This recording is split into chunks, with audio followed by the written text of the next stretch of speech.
a lot of the form of Star Wars movies was broken in this, because I remember in Star Wars movies the first scene is always of the villains, right? Yeah, always in A New Hope you see the Star Destroyer chasing Tantive 4, and in Episode 5 you see the Star Destroyer sending out the probes that land on Hoth. In Return of the Jedi, that's my dog.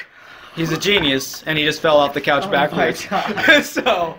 And then in Return of the Jedi, you see the new Death Star and Vader coming to it in the shuttle Tidarium. Even the prequels did this. Yeah. You saw the Federation fleet in Episode 1. In Episode 2, how did Episode 2 start? I haven't seen it in a long time. I know it started with the villains, right? Please don't make me watch Episode 2. Was it like... No, wait. Not all of them in the prequels did that either, because... it starts with in Episode 3, I know they start with the battle over Coruscant. That's not technically always the villain. Yeah. And so, I mean, I guess if everybody's like getting technical about it, it is following Anakin, and Anakin turns to the dark side in this movie. And I mean, The Force Awakens even did it though too. Yeah, The Force Awakens went back to the roots. Episode 2 doesn't do that either. Yeah. Episode 2 starts with Padme landing on Coruscant, and then the bomb goes off. Yeah. And so. All right. Yeah, but like, so I guess it hasn't been a thing since the original trilogy, but like at the same time, Episode 7 did start that trend with its trilogy by starting with Kylo Ren's finalizer and all the shuttles coming down to attack Jakku. But then the beginning of Episode 8 is the Resistance base. Yeah. Yeah, and so... Yeah. So there was a lot of form that was broken within the movie, and not only that, but just a lot of things that were like were leading up to, like, the beginning line of Force Awakens was, "This will begin to make things right." It was an epic line that was given to kind of symbolize the fact that, like, the prequels were not as good as they could have been. Whether or not people love them or hate them, they're not great movies. They're not on par with the original trilogy. And The Force Awakens is now a new era of Star Wars movies saying, like, this will begin to make things right. This new series we're going to make is going to make up for lost time. And I feel like Last Jedi, after a great movie like Force Awakens that came out that was, like, building up to a lot of things, this movie just did not deliver on a lot of things that they could have done. And here's the one thing I just want to hit on really quick about Episode 7 is that it is not a bad movie. It's a very good movie. A lot of people don't like it because it's like A New Hope. But the fact that it's like A New Hope does not automatically mean it's bad. Yeah.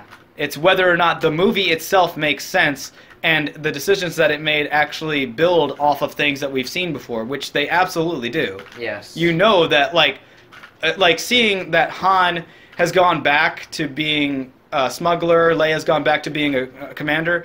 I'm sorry if you like the EU and you like it where they had a happily ever after, kind of, and had children and everything that were functional Jedi.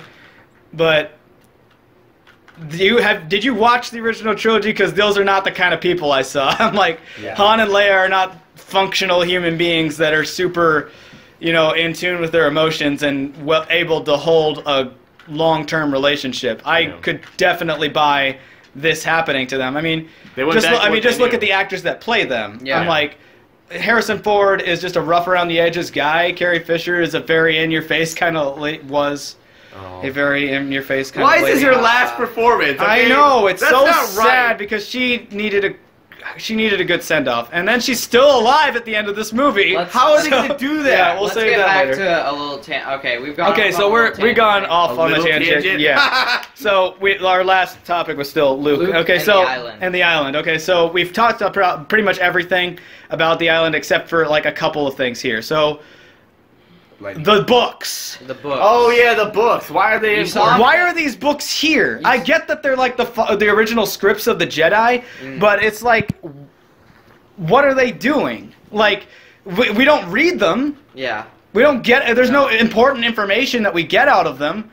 We don't know what's in them. Where we're gonna find out what's in them is in a freaking book. Yeah. That has nothing to do with this movie. That 90% of the fan base isn't gonna read. No. And so. You saw them in the trailer, and like I honestly I didn't know what they were and everything, and then I come to this movie and it's not only this, but like we'll get to a point later on in this, but there are a lot of objects and a lot of things in this movie that seem to have a lot of relevance that no one knows about. No one like understands what these books are, where they came from, why they're important. No. Besides the fact that they're supposed to be like the original like guidelines for living as a Jedi. Yeah. Which we don't read them, though. Yeah. No. It's like we don't get anything out of them in this movie. So what does it matter that what they were if we don't get to actually read them? It's kind of like Snoke. We know that he was a bad guy that was ruling the galaxy and trying to make Kylo a certain way, but he dies in this movie. And it's like, okay, that's cool, but we never got to read Snoke. Yeah. We never got to know anything about him as a character. And yeah, so Luke's Island, like, we have like this cave where Rey does the Inception thing that Juno's character in Inception does with the infinite mirrors. Luke does agree to train Rey. At one point in this movie, he says, "I will give you 3 lessons," which he doesn't. But he says that I will give you 3 lessons, and after the first lesson, he's so scared by the fact that Rey is attracted to the dark side because of a vision that she sees when she's like reaching out with her emotions and feeling the planet around her and seeing the water and the flowers and the island and everything. She sees this dark spot and this dark hole on the island, and apparently that is the dark side calling to her. And Luke says, "You went straight to it. Like, I don't want to teach you if you're gonna have this like compulsion or like attraction to the dark side." That's again this new Luke that we don't really get and why he is this way. And anyway, so she sees this dark side hole. And she goes. I don't That's know what it call is. Yeah. So it's a dark side hole. She sees it, and eventually, at some point in this movie, she does actually end up going to it. She penetrates it. She. Oh God! No. You had to go there.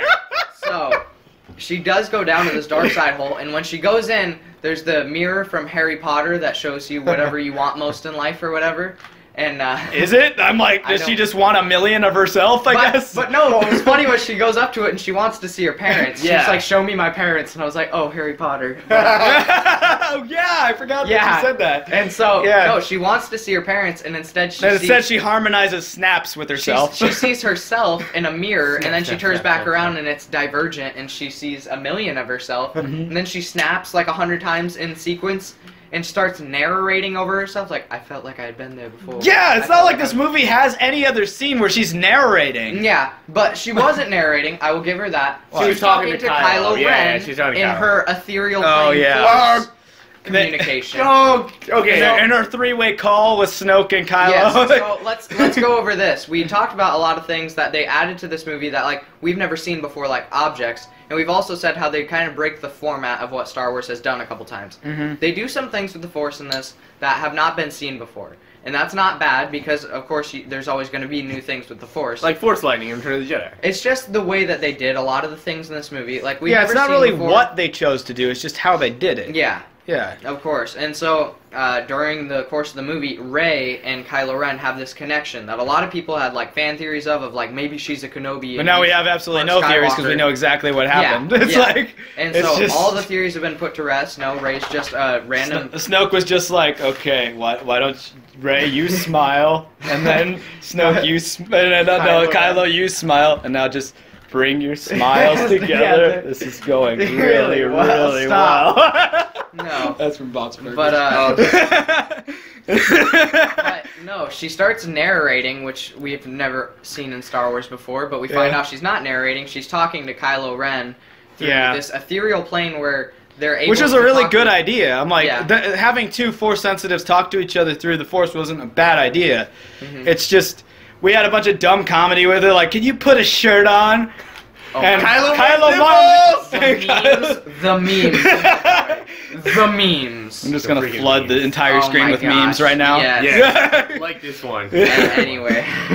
But along with that, she goes to this dark side hole, and one thing is, you don't really find out anything about the Force in this movie.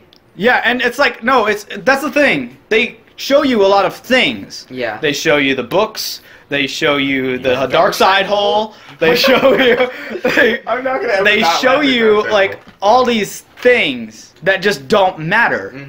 Like nothing about the books happens in the movies. Yeah. Nothing happens inside the dark side hole. It's just like official name. Dark side hole. And nothing. And giant nipple monster, of course. Don't forget about that one. Yeah, nothing. It's like these things are shown to us, and then they're not given any significance in the story. They just kind of go there, and a thing happens.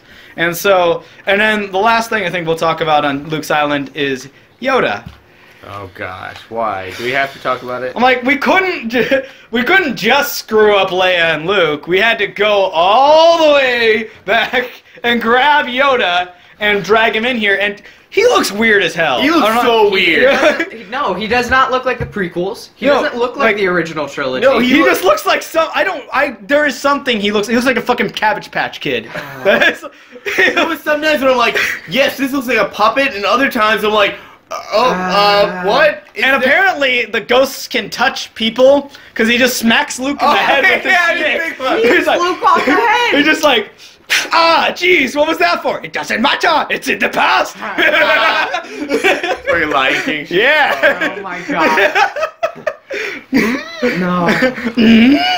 Funny joke. Did we need to shout out to Game Grumps? Did we need to bring Yoda back? No, we didn't. Like, what did he do? He just kind of told Luke, no, Rey knows everything she needs to know. You don't need to keep trying to teach her. He wasn't trying to teach her. Yeah.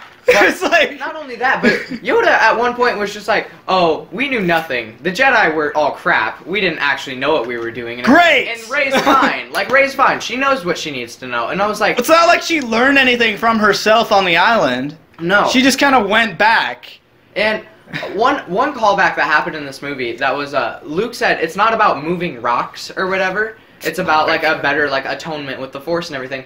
But the thing is, she doesn't even understand that callback, first of all. She wasn't there. But, like, the thing is, like, with a callback like that... Well, no, she knows the stories. We have to give it the benefit of the doubt, because she knows the story. She knows who Luke Skywalker is. She knows who Han Solo is. They're probably legend by now. Okay. And everybody's all like, well, like, how are they legends if it only takes place, you know, like, 40-some years after the original trilogy? And I'm like, well, kind of because it's the galaxy. I'm like, yeah, if something happened 40 years ago on our planet... That would make sense, but I'm like, this is an entire galaxy. Word of mouth has to just kind of get out there. Yeah. And by that point, yeah, it kind of would just be legends and stories. But yeah. Yeah, legends and story. I think we'll talk about that in a bit too. But Yoda coming back on the island gives all this philosophical... Not really philosophical. And apparently they can call lightning from the sky. Yeah. Like, because he just burns the book. Ka-chow! And that's exactly what we're saying. Is like the books get burned in this movie, and they didn't do anything. No, in the first they don't place. get burned because they're in the Falcon. Remember? They were. Yeah, at the end, yes, they get put in the them drawer. in a drawer. So maybe they will be important later. But like, what was the point of the tree getting burned then? How did she get if the tree? Yeah. How did they get the books? She put the books in there. In continuity is a new thing we'll talk about. But gosh. But Yoda's there, says the Jedi didn't matter. Rey knows everything she needs to know. Empire Strikes Back, all your training didn't matter. You could have learned it all on your own. Which was just, it was hard for me. At this point of the movie, I was watching through a slot between my fingers. Oh, I was watching the despair. It was slowly descending. Trey was so hopeful. He was trying so hard because I was so mad at this movie, like, after, like, the first act of it. And I was just like, okay, please win me back. Please win me back. And Trey was just like, come on, man. It's not that bad yet. Because the day we went to go see this movie, Trey was just like... I was telling him I'm worried about this movie because of just different things that I've seen and everything. And you're like, dude, just stop being worried. You're bringing down my hype. Yeah, I was like, don't, dude. Like, this movie is going to be great. It's Star Wars. They cannot mess up. And then they messed up Star Wars. You know, like, I feel the same way because I was in the movie. I was like forcing myself to feel all the emotional beats that it was telling me I should be feeling. Yeah. But then looking back now, I'm like, no. I was like, this isn't good, is it? And then towards the end, I was just sitting there, and so it was like, what, you don't like it? I'm like, man, we've only gotten through like 2 topics so far, so let's go to characters. Oh, yeah, let's go to characters. All right.